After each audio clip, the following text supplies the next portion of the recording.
Glória a Deus, graça e paz, gente. Começando mais um culto Torre Forte, diretamente de Effingham, Illinois, novo horário.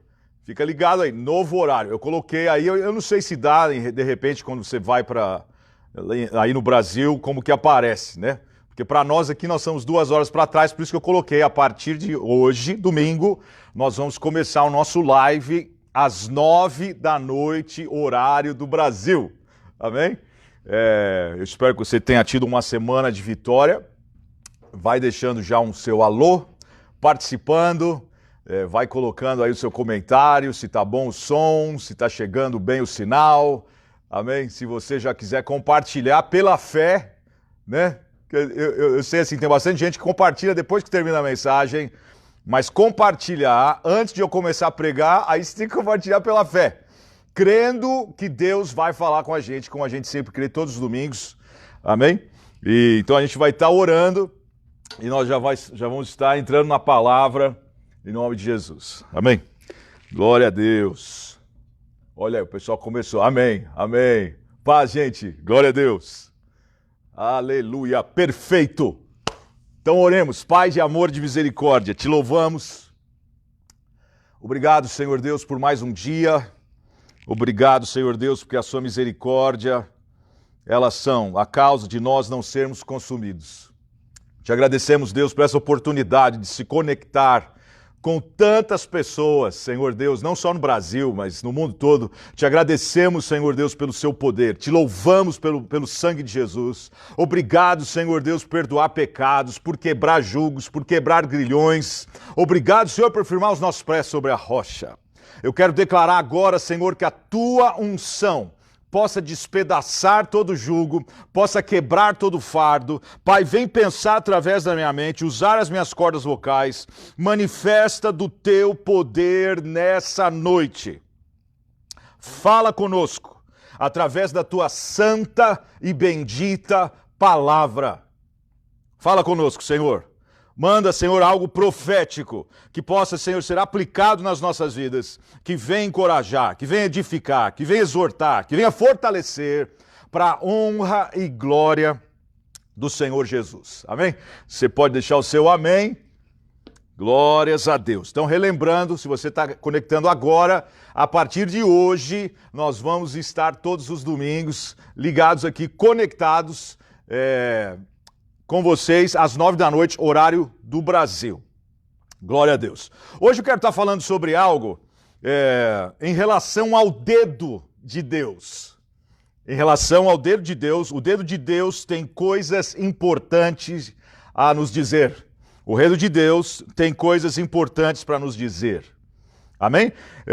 Eu estava pensando assim, porque tem coisas na palavra de Deus, né? Quando você pensa em relação à pedra e ao gigante, você vê o contraste de como o Senhor é grande e de como nós nos tornamos pequenos, mas o meu alvo hoje, através disso, é a gente ver como que, se o dedo de Deus faz isso, imagina a mão, imagina o todo, ele como um todo poderoso, entendeu? Mas são alguns versículos, eu acredito que são 5 coisas que eu quero passar hoje, para a gente ver a grandeza de Deus, o poder de Deus, se apropriar disso e andar embaixo desta palavra, amém? Em nome de Jesus. Então, partiu, eu estava até pensando como que Hollywood, né? Tenta copiar as coisas em relação ao Senhor, ao poder de Deus, aos superpoderes, entendeu? Os filmes que vão saindo. Eu estava até falando com meu filho em relação àquele filme que teve do Thanos, que tinha 6 pedras e tal, e com... né? Só com o estalar dos dedos ele mudava no filme, ele tinha o poder de mudar, e o plano de salvação dele era eliminar. Eu falei para ele que ele queria eliminar, né, metade da população, ele falou, não pai, não era da população, era do universo todo, né? Mas ali deu pra gente ver em relação a isso. Um estalar de olhos, no próximo filme você sabe o que acontece, o Homem de Ferro usa aquilo, tal, né? Só pra gente entender a dinâmica em relação como que o mundo tenta copiar, tenta causar um paralelo, e se dependendo se você mergulha em relação a isso, mergulha em relação a essas coisas que o mundo quer apresentar, entendeu? A gente acaba diminuindo aquilo que Deus pode fazer. Então hoje o meu encorajamento é o que nós podemos ver, o que nós podemos entender em relação ao dedo de Deus. Primeiro, o dedo de Deus declara o seu poder sobre a criação. O dedo de Deus declara o seu poder sobre a criação. Então a gente vai começar lá em Salmos, Salmos 8. Salmos 8. O Salmo de Davi. Mas olha só. Ó Senhor, Senhor nosso, quão admirável é o teu nome em toda a terra. Puseste a tua glória sobre os céus. Da boca das crianças e dos que mamam, tu suscitaste força por causa dos teus adversários para fazer escalar o inimigo e o vingativo. Aí olha só, quando vejo os teus céus, obra dos teus dedos. Quando vejo os teus céus, obra dos teus dedos, a lua, as estrelas que preparaste, que é o homem mortal, para que te lembres dele, ó filho do homem, para que o visitastes. E é isso que eu quero, porque em inglês dá a ideia de ele meditar. E a gente sabe que Davi fazia muito disso. Dá uma ideia, então, provavelmente ele estava deitado no campo e olhando as estrelas e olhando a grandeza de Deus. E ele consegue imaginar como que pode um Deus tão grande, que faz coisas tão grandes, ele se preocupar comigo, ele se preocupar com você. Como que pode ele colocar tudo isso, está sob o controle e domínio dele? A mão dele está soberanamente sobre todas as coisas. Irmão, hoje eu quero, por menor que você se sinta, por mais pequeno, por mais humilhado, por mais que você ache que você não é nada, por mais que você ache quem sou eu, Deus não está prestando atenção, o que está acontecendo com a minha vida, eu quero declarar sobre a sua vida que primeiro que você tem valor, que Deus vai te visitar, que você tome posse da grandeza de Deus, que você se aproprie do que Deus pode fazer em você e através de você. Quando vejo os teus céus, obra dos teus dedos, a lua, as estrelas que preparaste. O que é o homem mortal para que te lembres dele? Mas ele se lembra.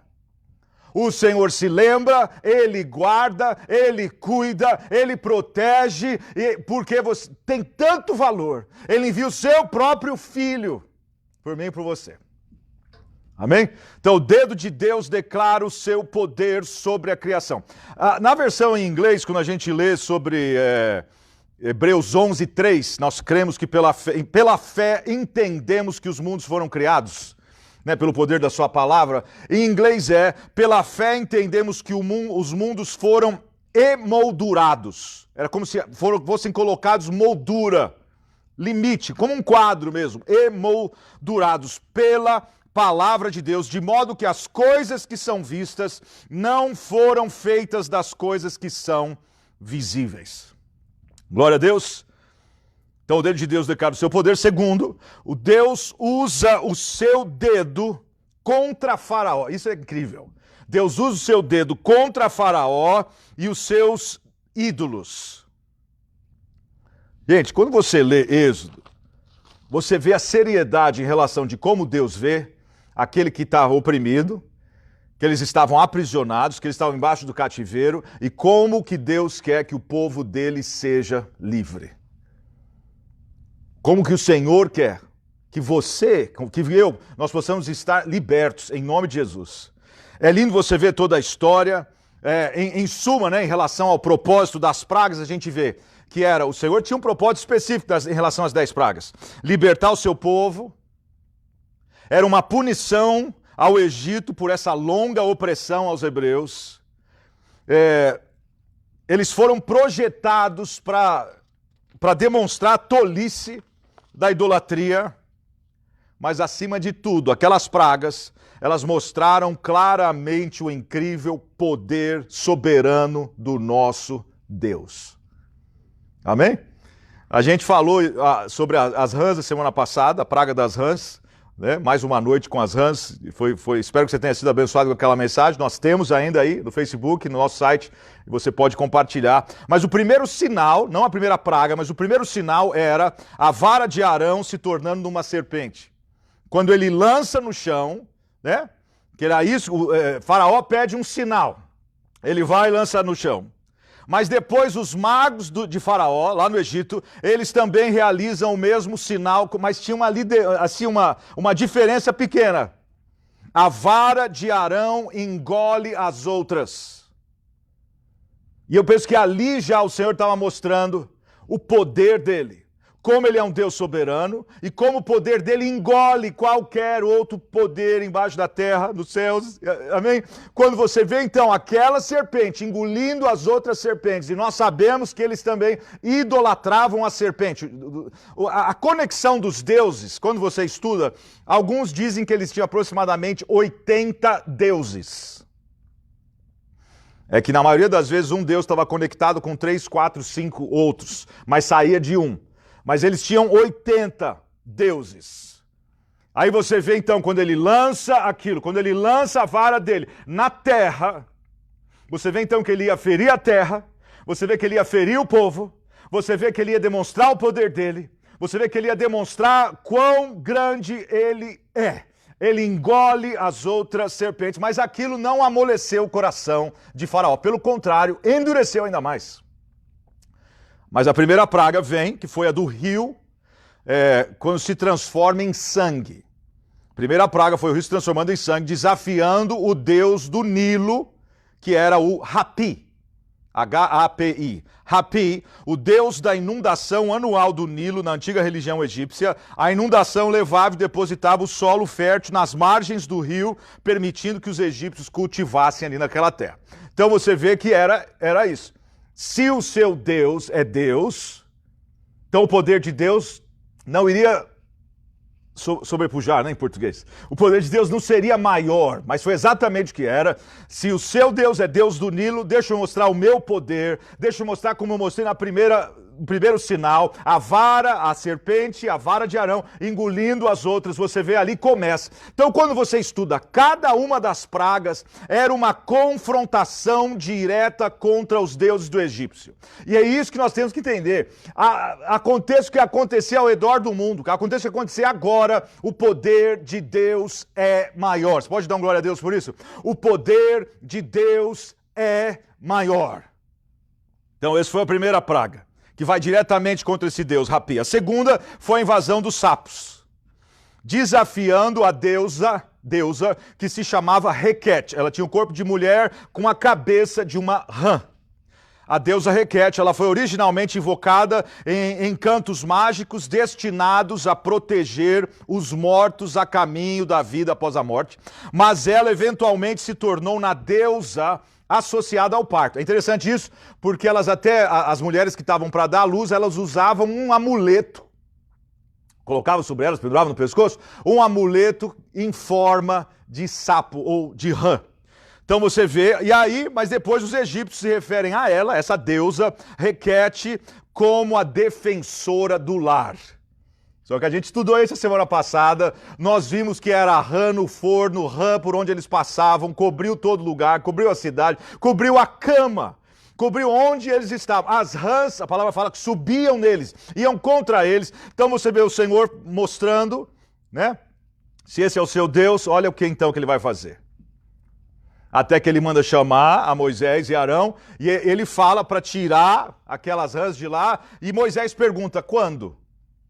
Foi aí que eu ministrei a semana passada, porque ele podia ter falado, agora, eu não quero mais, eu me arrependo, né, ele se quebrando, mas não, ele fala amanhã.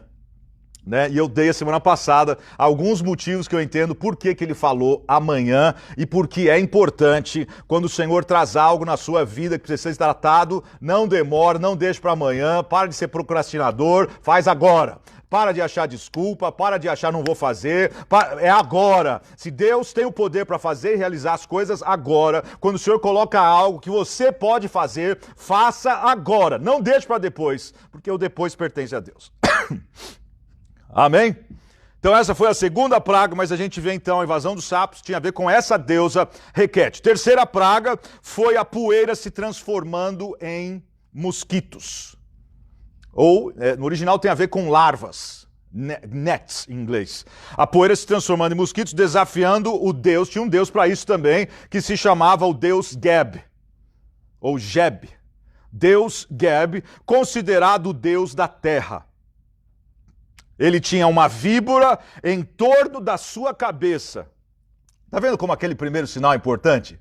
Como que a vara de Arão se transformando numa serpente, como que era assim, vocês adoram todos esses deuses, mas olha o que o Senhor Todo-Poderoso vai fazer. Irmão, eu espero que você tome posse que o nosso Deus é poderoso. A gente canta que Deus é grande, que Ele é poderoso, mais elevado do qualquer outro.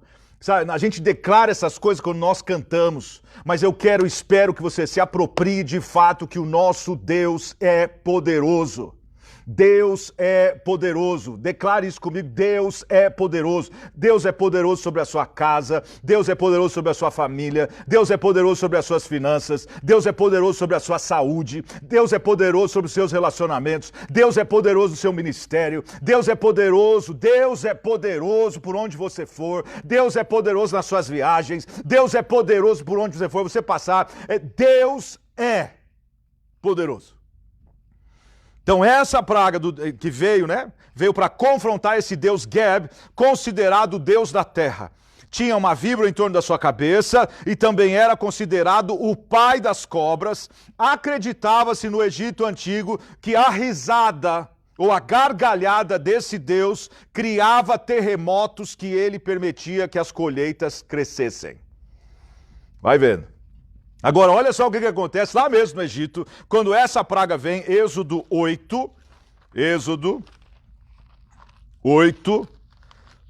16 em diante, tá lá, em português, piolhos, em português, em inglês é gnats, mas é pelo fato de se apegar à pele, essa que é a ideia, então não é só piolho, é que o piolho fica... a ideia é essa, de ficar apegado à perna. Então é como se fosse uma lavra mesmo. Disse mais o Senhor a Moisés, dize a Arão, estende a tua vara. Você acha que ele não se lembrava? Quando ele estendia a vara, aquela imagem de quando ele lança no chão, se torna em serpente. Agora, estende a tua vara, fere o pó da terra, para que se tornem em piolhos. Por toda a terra do Egito, assim fizeram, Arão estendeu a sua mão com a sua vara, feriu o pó da terra. Houve muitos piolhos nos homens e no gado, todo o povo da terra se tornou em piolhos em toda a terra do Egito. Fizeram os magos o mesmo com os seus encantamentos para produzir piolhos, mas não puderam. Vai vendo como que até o poder do inimigo é limitado. Eles tentaram copiar, eles tentaram fazer na versão deles igual, mas ali você vê que dali para frente eles não conseguem mais fazer ou copiar os sinais, as maravilhas que Deus estava trazendo sobre o Egito. Fizeram os magos o mesmo com os seus encantamentos para produzir piolhos, mas não puderam. Haviam piolhos nos homens e no gado. Então disseram os magos a Faraó. Olha só, quando cai a ficha, deveria também ter caído para Faraó. Isto é o dedo de Deus. Eles falaram para o Faraó. Isto é o dedo de Deus. Então nós vimos lá em primeiro, na criação. Amém? Nós vimos então em segundo, o dedo de Deus sendo contra Faraó e contra os seus ídolos, e agora eles reconhecem, isso é o dedo. Então é nesse sentido que eu quero mostrar. Se o dedo de Deus é poderoso assim, gente, imagina a mão do Senhor.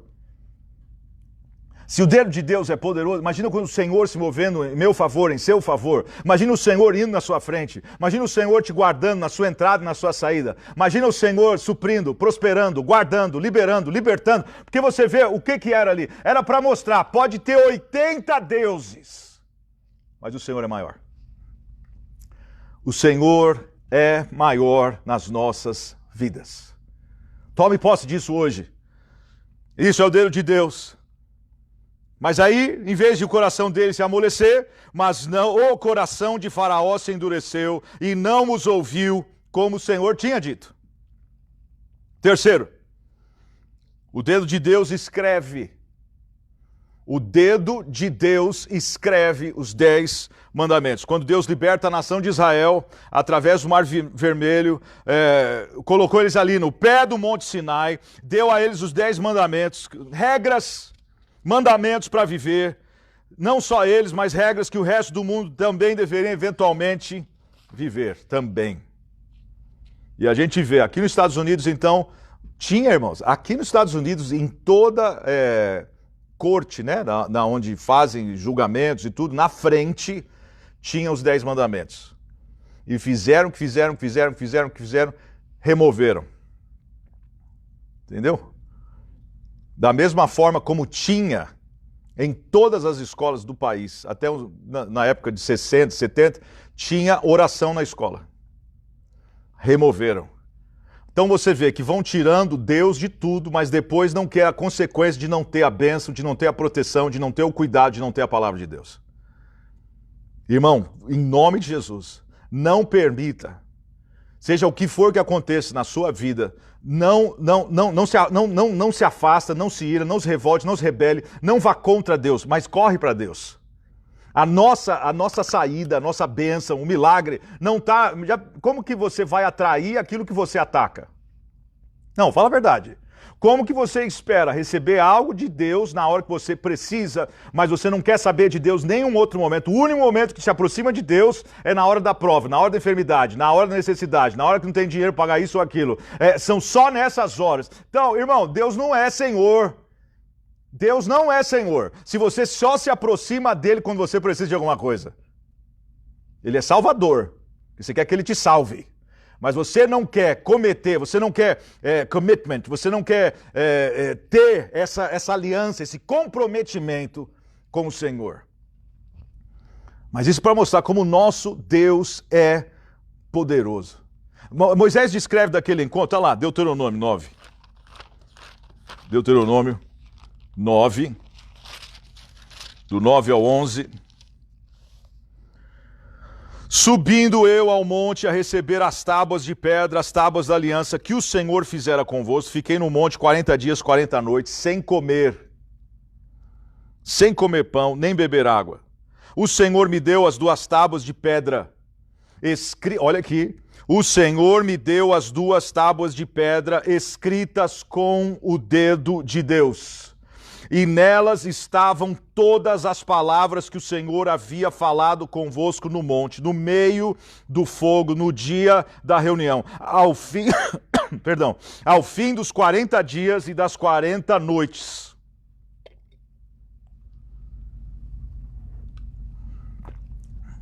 O Senhor me deu as 2 tábuas de pedra, as tábuas da aliança, escritas com o dedo de Deus.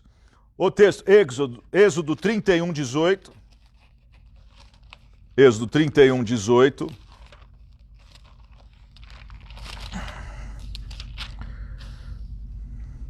Quando o Senhor acabou de falar com Moisés no Monte Sinai, deu-lhe as 2 tábuas do testemunho, tábuas de pedra escritas pelo dedo de Deus. Quem pode dar um glória a Deus por isso? Amém? Então, mais uma vez, nós estamos falando. O que o dedo de Deus, então, tem a nos dizer? Por que é importante a gente reconhecer isso daqui? Quarto, mais 2 só. Quarto, o dedo de Deus protege a sua santidade. O dedo de Deus protege a sua santidade. Isso aqui é uma passagem... Olha só, está lá em Daniel. Vamos lá, Daniel 5. Aqui tem muita coisa, gente, profética aqui. Vamos começar no 3.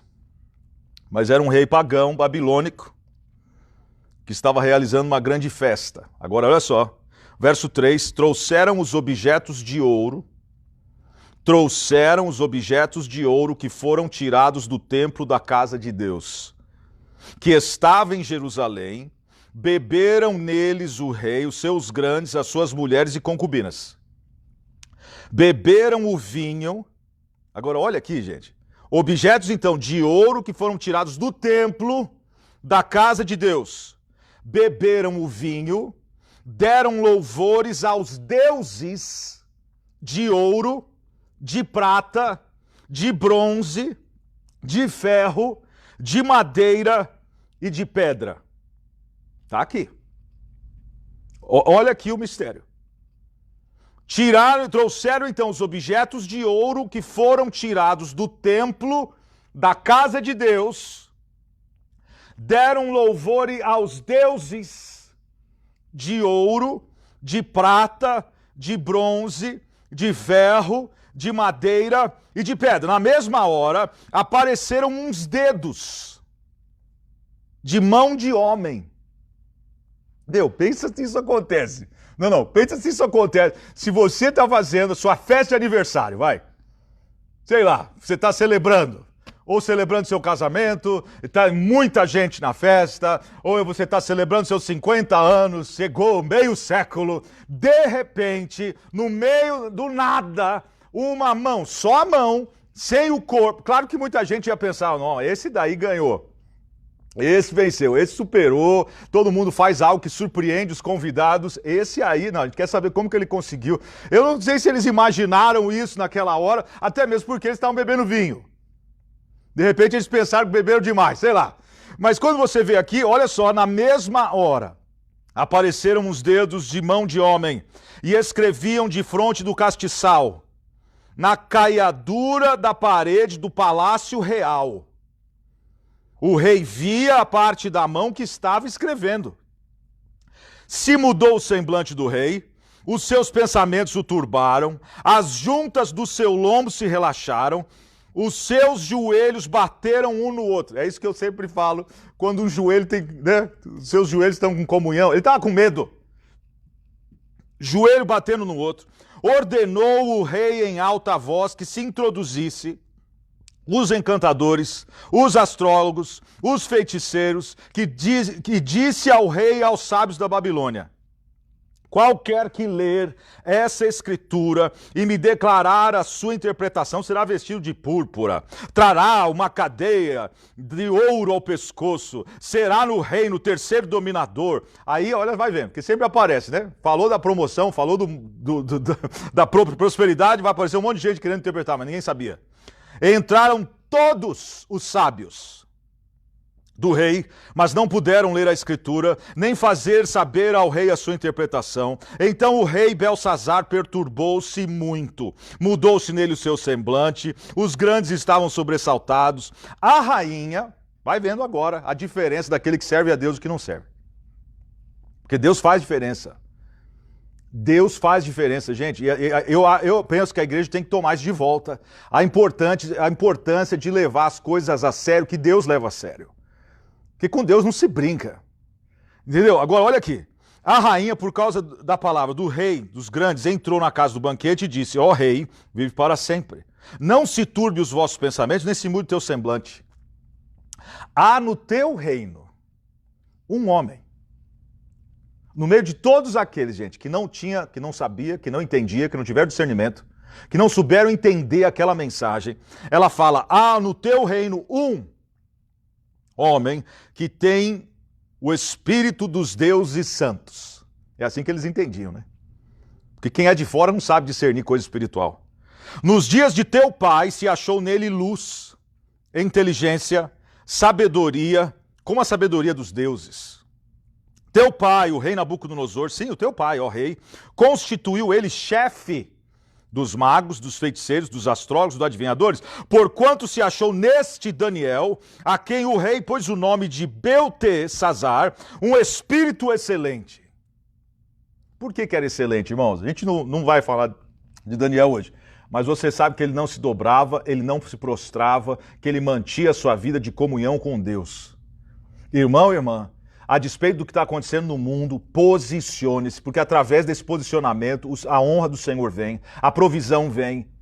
O Senhor faz a diferença porque a pessoa, ela entende o que é a santidade ao Senhor, que era o problema que estava acontecendo ali. Imagina usar as coisas que eram do templo de Deus para adorar outros deuses.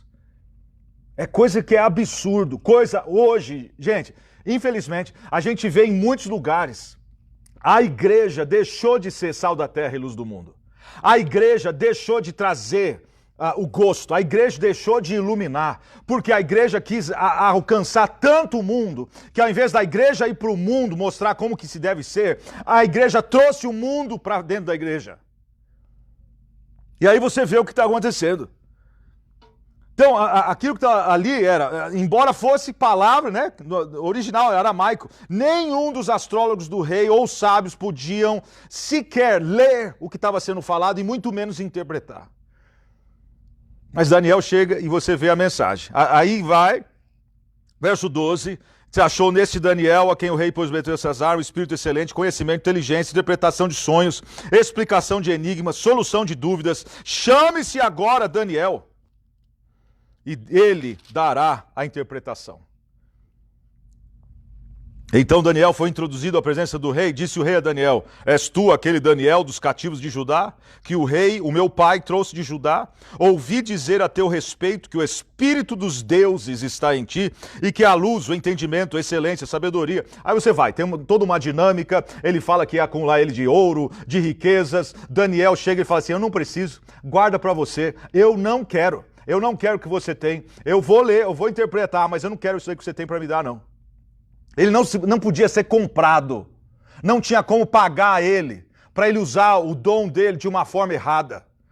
Olha só, no verso 22 fala assim, mas tu, seu filho de Nabucodonosor, né, ele dá toda uma dinâmica, ele fala como que o pai dele se engrandeceu, ele fala como que Deus o humilhou, ele mostra então da importância, irmão, isso é sério, não importa onde Deus te levar, não se encha, não se infla, não permita que suba para sua cabeça, não importa o tamanho do seu ministério, não importa o tamanho da sua igreja, não importa quantas igrejas, não importa quantas congregações, não importa a altura, a forma que Deus te honra, a forma que Deus te exalta. Irmãos, porque se você coloca a sua mente, o seu valor nas coisas, a soberba vem, e a palavra de Deus é muito clara em relação a isso. Deus resiste ao soberbo, mas ele dá graças ao humilde. Ele resiste ao soberbo.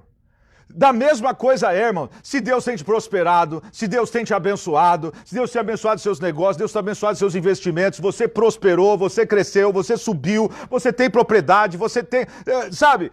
Irmão, em nome de Jesus, não permita que isso faça, tem a mensagem semana passada, você se inflar que nem o sapo, porque mais dia ou menos dia o Senhor ele coloca um basta. Você vê que esse rei aqui, irmãos, que era filho de Nabucodonosor, Beltesazar, não humilhaste o teu coração, ainda que soubesse de tudo isso que o pai dele tinha feito. Em vez disso, levantaste contra o Senhor do céu, pois foram trazidos utensílios. Olha aqui, irmão, porque aqui tem algo muito sério hoje para a igreja. Levantaste contra o Senhor do céu, pois foram trazidos os utensílios da casa dele, da casa do Senhor perante ti, e tu, os teus grandes, as tuas mulheres, as tuas concubinas, bebeste vinho neles. Além disso, deste louvor aos deuses de prata, deste louvores aos deuses de ouro, com a taça que era do templo de Deus, usando para fazer coisa errada. Usando aquilo que era sagrado para fazer coisas que não iam completamente contra. Aonde que está então o que eu estou querendo dizer em relação à revelação? Hoje, irmãos, tem coisas que o povo não deixou de crer ou deixou de entender, que é sério. É sério. Irmãos, eu cresci na igreja. E tem muita coisa que até hoje, quando eu ouço, quando eu vejo, me dá arrepio. Me dá... Porque é como se a pessoa não tivesse temor. Não era grande nossa igreja, não. A igreja que eu cresci era uma igreja batista. Quem conhece sabe. Jardim Independência. Não era uma igreja grande. Tinha um altar mais ou menos aqui assim, ó. Eu acho que era isso, né? Porque eu era também pequenininho quando eu estava lá. Mas para mim, quando eu olhava aquilo, irmãos, nós tínhamos o entendimento de uma coisa. Você não sobe para brincar ali. Jamais. Isso, irmãos, a gente cresceu com isso. Eu, Cleiton, era essa, quando nós estamos crescendo naquela igreja, você não sobe no altar, você não corre dentro da igreja, como criança. Você não brinca de pega-pega dentro da igreja. Você não brinca de esconde-esconde dentro da igreja. Você não joga coisas um para o outro dentro da igreja. Você não faz essas coisas. Não, não. Do lado de fora da igreja, né, você pode até correr, pode brincar, gasta energia. Eu lembro de coisas assim, irmãos, desde que eu tinha 5, 6, 7, 8 anos de idade. Você não brinca com as coisas de Deus. Tinha coisas que eram muito sérias. O que esse rei estava fazendo aqui? Irmãos, hoje nós vemos muita gente fazendo, usando as coisas que são separadas, usando coisas que são consagradas, usando coisas que são para o Senhor, para o uso dele, mas estão glorificando outros deuses. Estão fazendo algo que não deve com aquilo que é sagrado. Pessoas que cantam no altar, pessoas que sobem no altar, pessoas que dão glória a Deus da boca para fora, mas a vida não está no altar. A pessoa não se posiciona, a pessoa é amargurada, a pessoa ela dentro dela, o coração dela não está certo com Deus, mas está no altar e quer louvar, e quer cantar, e quer pregar, e quer dar testemunho, e quer ter agenda, e quer ir para o norte, sul, leste, oeste, se apropria dessas palavras proféticas, mas são utensílios da casa do Senhor, que deveriam estar separados para a coisa do Senhor, mas elas estão distantes do Senhor. Elas não levam a sério as coisas do Senhor, mas querem ser usadas como utensílios na casa de Deus.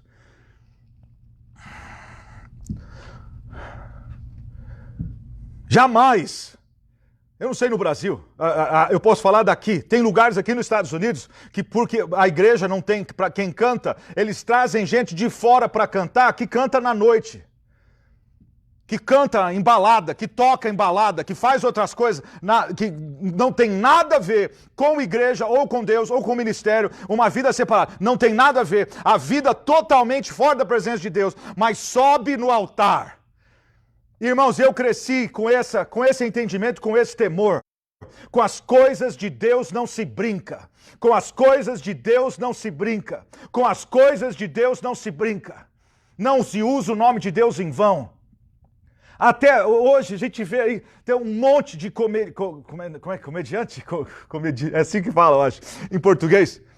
Usando Bíblia, usando palavra, fazendo piada. Com coisas que são sérias, usando o santo com coisa que é profana, e todo mundo dando risada, e achando, ai meu Deus, que maravilhoso, que isso, que aquilo. Irmãos, é a casa de Deus. Então essa reverência eu creio, nós queremos o mover de Deus, queremos o reavivamento, queremos que a glória de Deus venha, queremos que a glória encha a casa, né? Que nem aconteceu com Salomão, ninguém consegue ficar de pé, irmão, ninguém conseguia ficar de pé, porque era santidade, porque havia um som em uníssono, porque havia concordância, porque todos estavam no mesmo lugar. Algo aconteceu no livro de Atos. Na mesma forma, todos unidos, tinham temor do Senhor. Outra coisa, irmãos, que eu cresci com isso. Pastor, líder, você não fala mal. Eu cresci assim, não fala mal, não joga pedra, foi incutido na minha mente isso. E hoje, ser pastor virou... Não tem temor. Fala o que quer, brinca, humilha, faz piada, põe no Facebook. E eu espero, irmãos, que a gente esteja entendendo isso. Isso são coisas que a gente vê na palavra do Senhor, porque está ali com um propósito. E eu creio que o Senhor quer mostrar algo para a gente, irmãos. Como que a gente pode esperar receber tanto de Deus, mas a gente não quer dar nada para Deus? Quer bênção, quer provisão, quer milagre, quer cura, quer libertação. Ok, mas o Senhor quer tudo que... não. Pastor, pega leve, pelo amor de Deus. Aí tá estreito. É estreito, irmãos. É estreito. Caminhar com o Senhor é estreito. Largue a porta que leva para a perdição. O caminho do Senhor é um caminho estreito, gente. Você pode dizer amém? Então não é ter uma vida dupla. Não é você ser algo e não é. Não é você é um utensílio na casa de Deus, sendo usado de uma maneira profana. Sendo usado em festas, em bailes. Pelo amor de Deus, o que tem de gente que vai no baile no sábado e no domingo vem para a igreja? Vida dupla. Quer servir ao Senhor, mas não se posiciona. Quer servir ao Senhor, mas vai fazendo concessões, né? A gente chama em português, concessions. Vai se comprometendo. A vida cristã da pessoa, ela vai, amém? É isso mesmo, a gente aprendeu assim. Seriedade. Meu Deus, falar de pastor, jamais. Eu lembro de mensagens sendo pregadas sobre santidade, quando eu era pequeno. Eu lembro de mensagens sendo pregadas em relação a Davi, quando ele corta a túnica de Salomão, a túnica de Saul, quando ele entra na caverna para aliviar o ventre. E Davi vai e corta. Só de ele cortar a túnica, pesou-lhe o coração. Onde você vê isso hoje, irmão? Pesar o coração por ir contra uma autoridade. E a palavra de Deus fala, ai daquele que tocar no ungido do Senhor. E o povo tá aí, e vai, e fala, amaldiçoa, entendeu? Quer bater em pastor? Vai contra, pelo amor de Deus, irmão, bater em pastor. Olha, se tá entrando, se você conhece alguém que tá nesse vibe, já fez alguma coisa assim, olha, para que Deus tenha misericórdia, para as pessoas se arrepender. Entendeu? Que o pastor tem que falar, ou tem que abençoar, ou tem que fazer isso, ou tem que fazer aquilo, quer forçar o pastor, ou o apóstolo, profeta, o que for, um líder espiritual, só porque ele se sente bem pecando, quer que o pastor aceite aquele pecado. Irmão, não aqui. Aqui a gente vai continuar chamando pecado, pecado, aquilo que é errado, errado, o que é certo. A gente vai continuar pregando a palavra, a gente vai continuar acreditando na santidade, continuar acreditando que nas coisas que Deus falou, não mexe nisso, não toca nisso, não. Tem que ter, irmão, uma diferença daquele que serve a Deus e o que não serve. Não era preciso nem falar. Mas as pessoas deveriam ver que tem alguma coisa diferente em relação a você. Sabe? Tem algo. E aí elas vão querer saber o que é esse brilho, o que é essa luz, o que é isso? É Jesus. É a vida com Deus. É você viver para Deus, é você ter o temor do Senhor. Então são coisas, irmãos, que não se brinca. Não se brinca. Teve uma situação aqui, não muito tempo atrás, mesma coisa. Servimos a ceia. Todo mundo servindo a ceia, né? A gente sempre pergunta quem deixou de receber o cálice. E nós servimos aquela ceia que vem, o pão em cima e o cálice embaixo. Entendeu? Oramos, abençoamos, um momento santo, um momento único. Quem que ficou sem? O pastor. E alguém vai lá atrás, que estava lá atrás da igreja. E por o cálice estar fechado e selado, a pessoa tem a brilhante ideia de jogar o cálice. Vai vendo. Eu não estou exagerando, não estou brincando. Eu não brinco com essas coisas. Jogar o cálice. Irmãos, na hora quase me deu um... Bateu no teto, caiu no chão. Foi um momento horrível. E eu falei assim, fui só comentar aonde a gente chegou. A pessoa perdeu o temor de coisas que são sacramentos da nossa fé, coisas santas, sagradas. Jogar um cálice de ceia, em vez de trazer. Vamos participar da ceia do Senhor. Só o fato de eu comentar isso, saiu da igreja. Imagina, quando a gente era pequeno, não podia nem tocar na ceia. Eu lembro que quando, né, minha mãe sempre ajudava a preparar a ceia, o que fazia? Deixava um pão de lado ali, para dar para as crianças depois, se elas tivessem vontade de comer do pão da ceia. De tanta seriedade. Perdeu-se isso, irmãos. Então eu acho que é hora de a gente resgatar essas coisas, é hora de a gente entender o que o dedo de Deus, o que ele está tentando mostrar para nós. O que o Senhor quer mostrar com o que está sendo escrito na parede? Qual que é a mensagem? Quais são as coisas que a gente perdeu? Por que nós deixamos? Era a mesma coisa em relação ao altar. Não sobe no altar em pecado, não sobe no altar com coisa errada.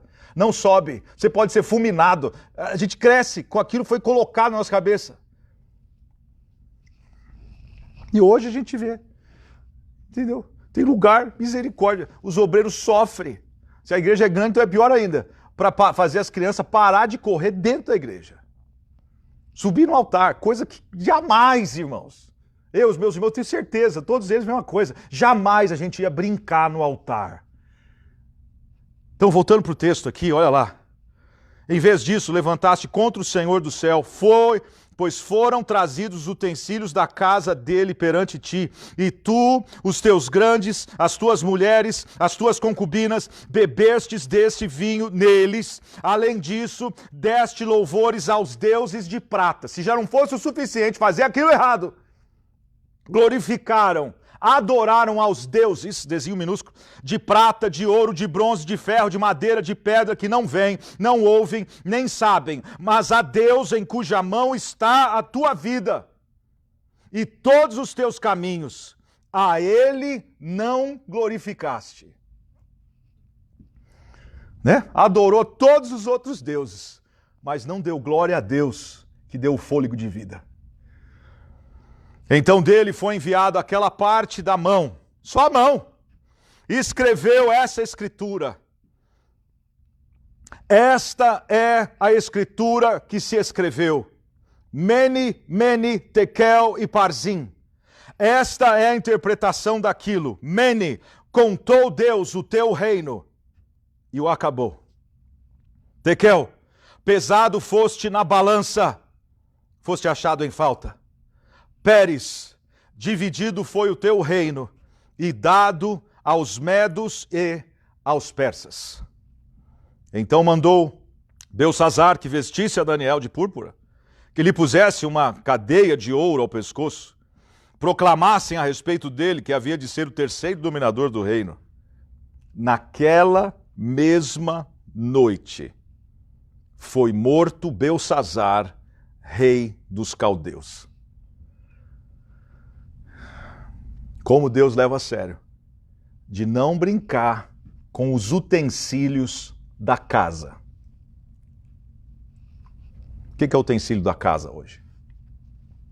O que você faz na casa do Senhor? Pode ser o que for, irmãos. Pode ser limpar a igreja. Entendeu? Pode ser diácono, pode servir a ceia. Cuidar do altar. Pregar no altar. Louvar no altar. O que você faz? Será que Deus está tentando mostrar que a gente deixou de crer, que a gente deixou de ver, de valorizar as coisas que são importantes para Deus? Que é ter uma vida separada, ter uma vida consagrada ao Senhor. Porque de fato, irmãos, a gente espera muitas bênçãos de Deus. Mas quando a gente começa a pregar que Deus espera também muito de nós, aí o amém diminui. Aí o glória acaba, né? Claro que agora a gente está tendo que dar glória pela fé, porque só está eu e você aqui.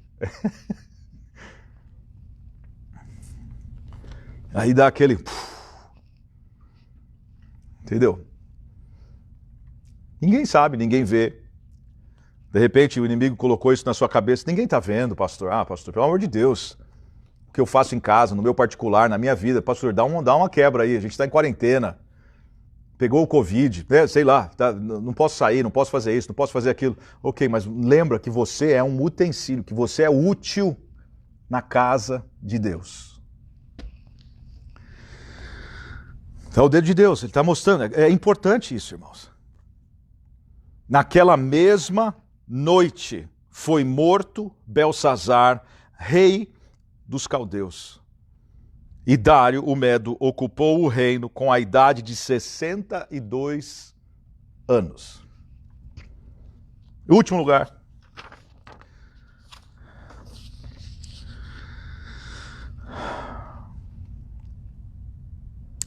O dedo de Deus demonstra a misericórdia de Deus. Vamos lá para o livro de João.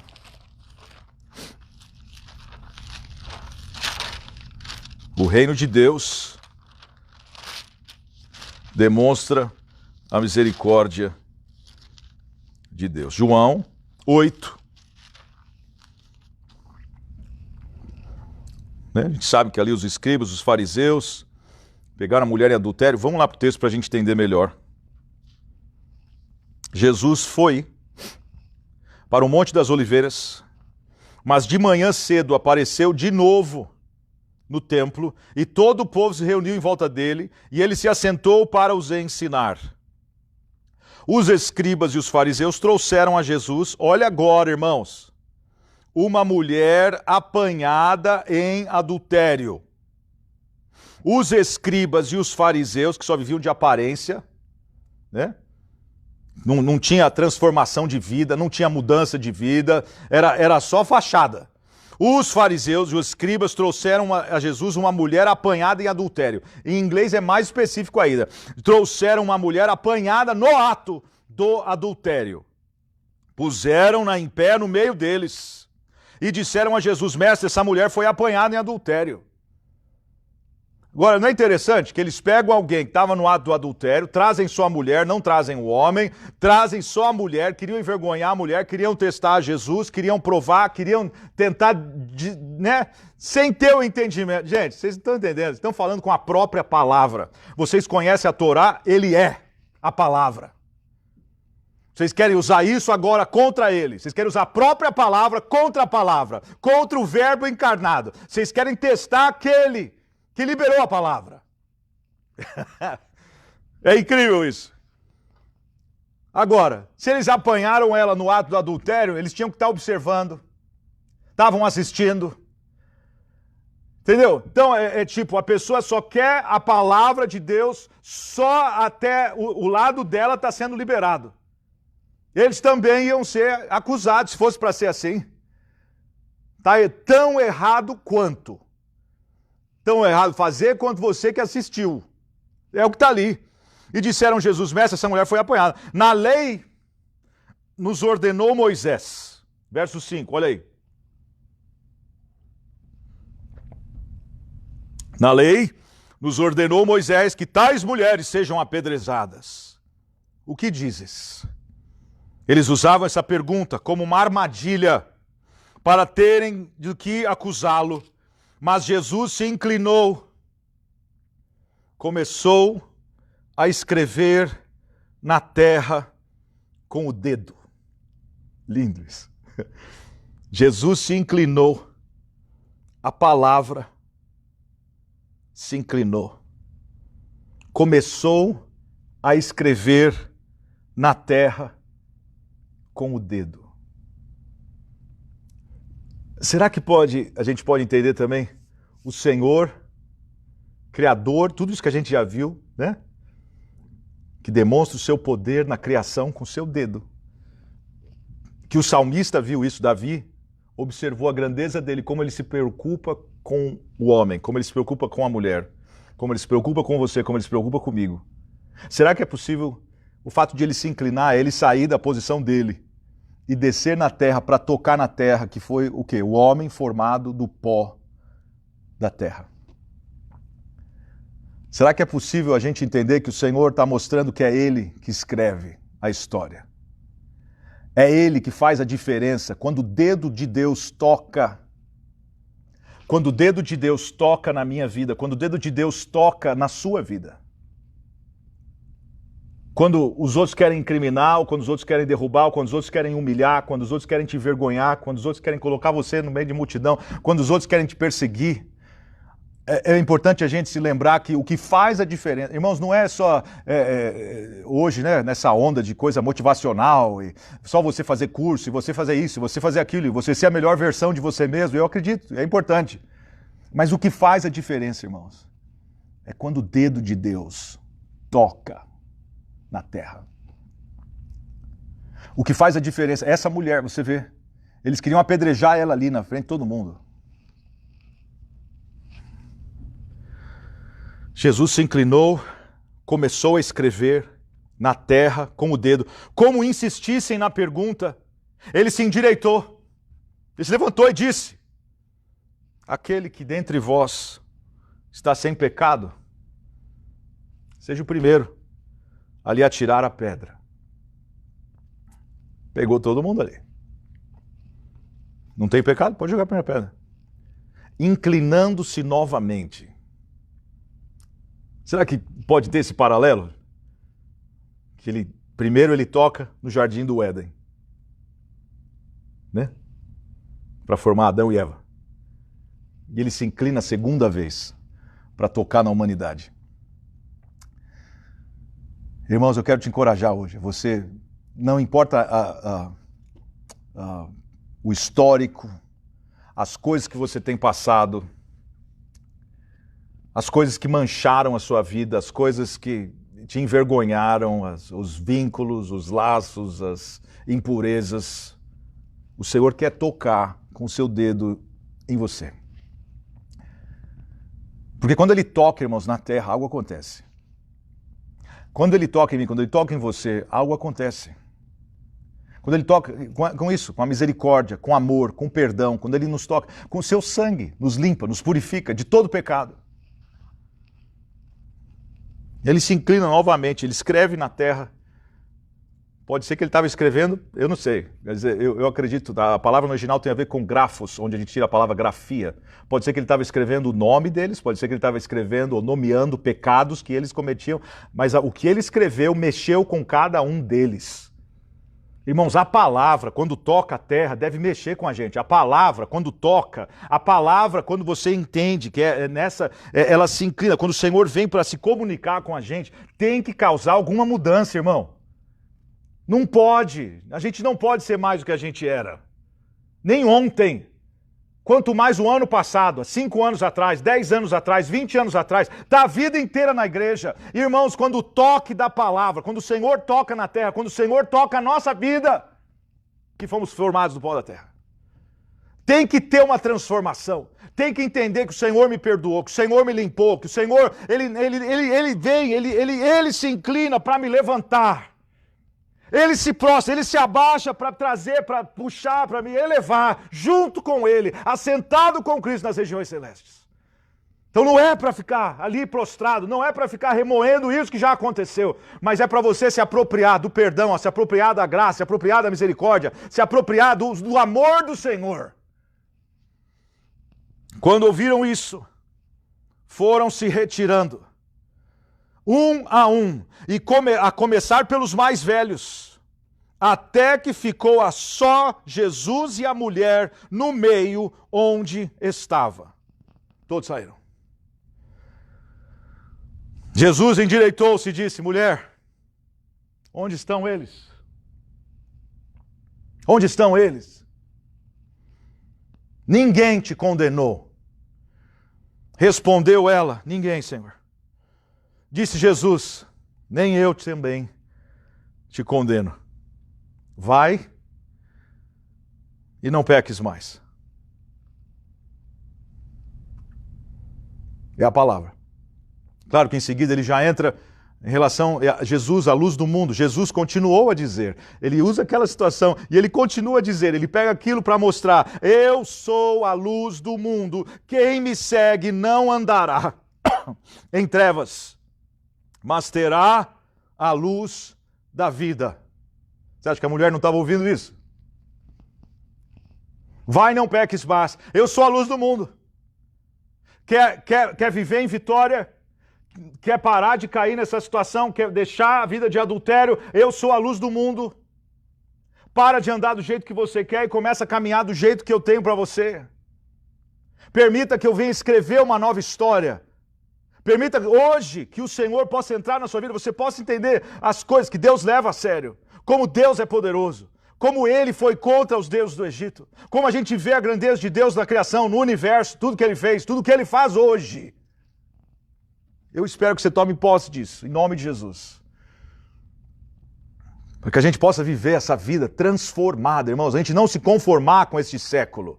Não é para a gente aceitar, não é para a gente, não, o mundo está assim, eu tenho que aceitar, eu tenho que fazer isso, todo mundo está fazendo. Você tem que ser, irmãos, é diferente.